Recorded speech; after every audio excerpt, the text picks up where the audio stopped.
आप देख रहे हैं जनसंत वाणी चैनल पर मन की बात मुनिव रंजन सागर जी के साथ। तो आइए चलते हैं पूज्य गुरुवर के पास और करते हैं अपने मन की बात। आज के कार्यक्रम में पुण्यार्चित परिवार श्रीमती मगनमाला जैन, श्री सुभाष चंद्र जैन, पुत्र संजीव जी, अमित जी, विपिन जी, समस्त विराग विरंजन गुरु भक्ति परिवार दिल्ली से हैं।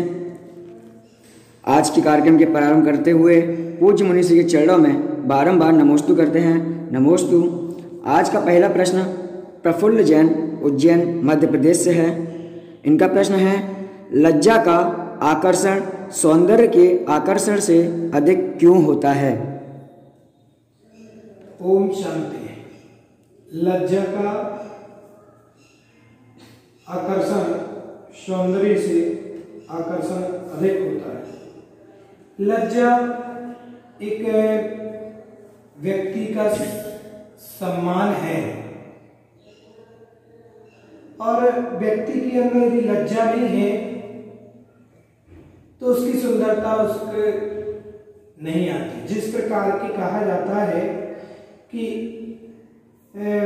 शादीशुदा स्त्री यदि मांग ना भरे, बिंदी ना लगाए तो वो शोभनी नहीं देती, उसकी शोभा नहीं होती है। ऐसे ही यदि सामान्य व्यक्ति के पास लज्जा नहीं है तो वो इंसान होकर के भी वह इंसान जैसा लगता नहीं है।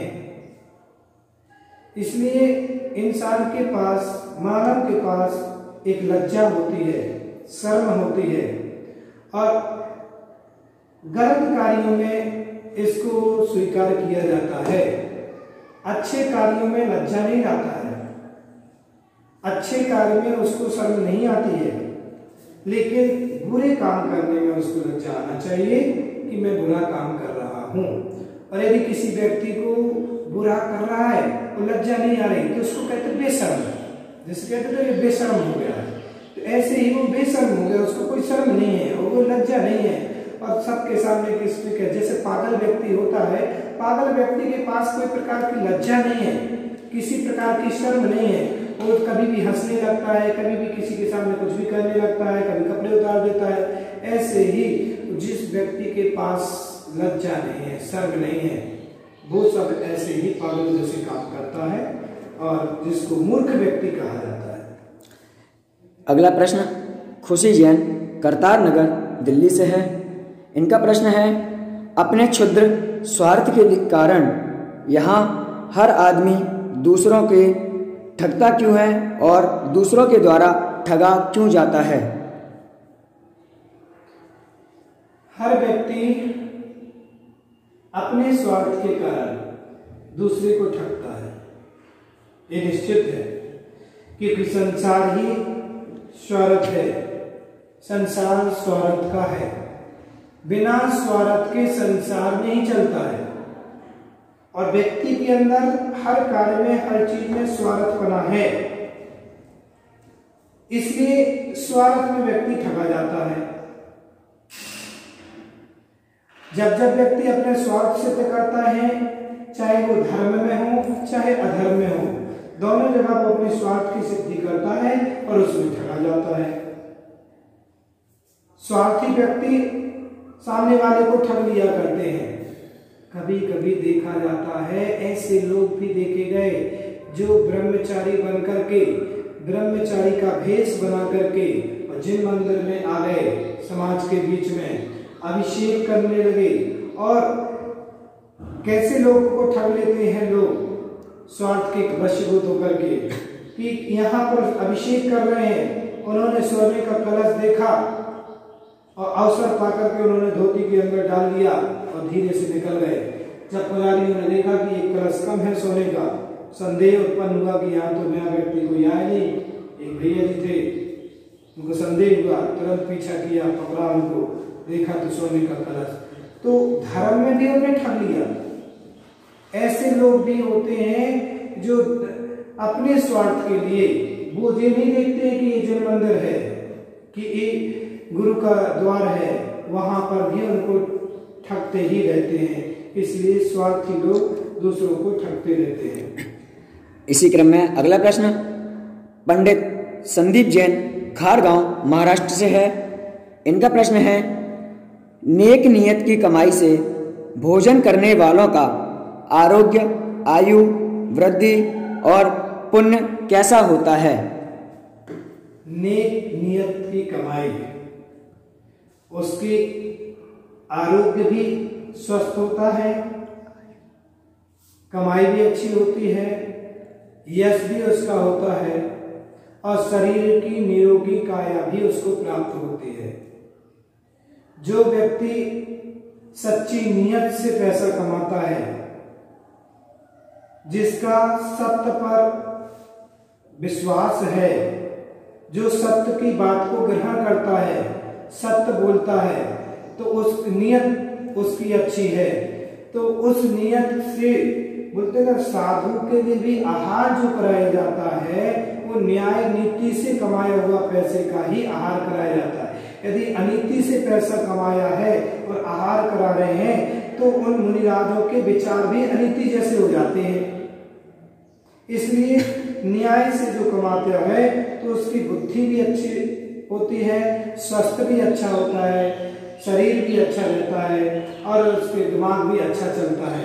तो नीति से जो कमाया हुआ द्रव्य है उसका फल यही है। इसलिए हर इंसान को न्याय और नीति से ही कमाना चाहिए।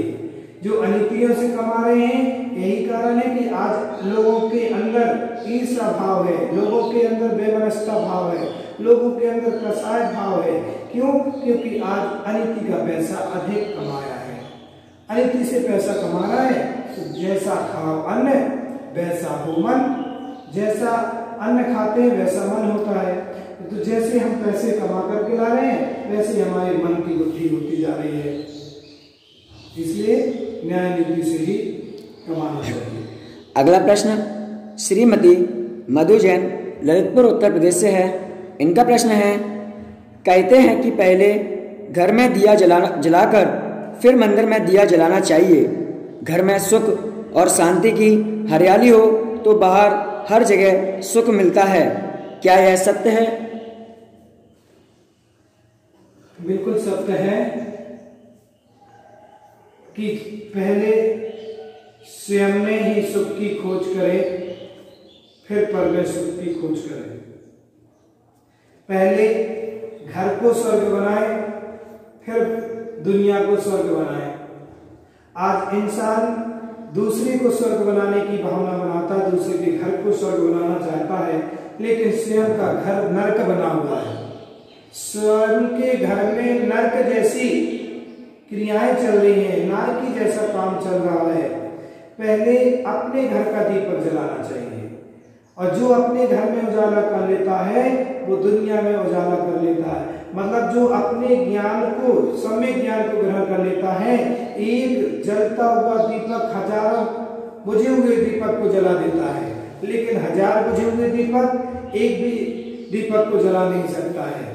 तो एक ज्ञानवान पुरुष, एक भी सम्यक्त को प्राप्त करने वाला जीव हजारों को सम्यक्त प्राप्त करा देता है, ज्ञान प्राप्त करा देता है। और अज्ञानी बना रहे, हम अपना ज्ञान का दीपक जलाया नहीं है, दूसरे के ज्ञान के दीपक को जलाने के लिए पहुंच गए, तो पता चलता ना उसका जला ना स्वयं का जला, दोनों ही डूब गए। इसलिए पहले अपने लिए सुख की खोज करना चाहिए कि सुख कहाँ है, किन किन चीजों में सुख है, उसका अनुभव करना चाहिए। फिर अन्य लोगों पर सुख की बात करना चाहिए, अन्य लोगों को उपदेश देना चाहिए। इसमें अगला प्रश्न और अंतिम प्रश्न श्रीमती रविकांता जैन हिसार हरियाणा से है। इनका प्रश्न है, भलाई प्रकट मत कीजिए, प्रकट कीजिए बुराई, प्रगटे से दोनों घटे, ना बचे भलाई और ना बचे बुराई का अर्थ बताइए। व्यक्ति की बुराई प्रकट करोगे तो उसकी बुराई भी खत्म होगी और अच्छाई भी है।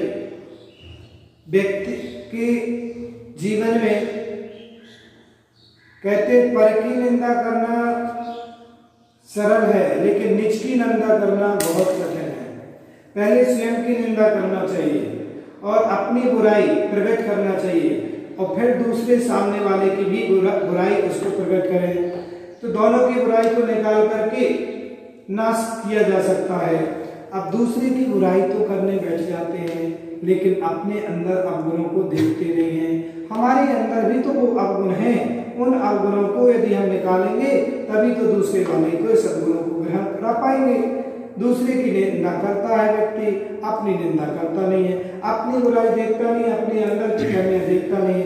इसलिए अपनी बुराई करें और पर की भी बुराई, कि पहले अपनी बुराई करने के अपनी बुराइयों को त्याग करें, दूसरे की बुराइयों को निकालें और दूसरे की बुराइयों को निकाल करके ही फेंकना चाहिए।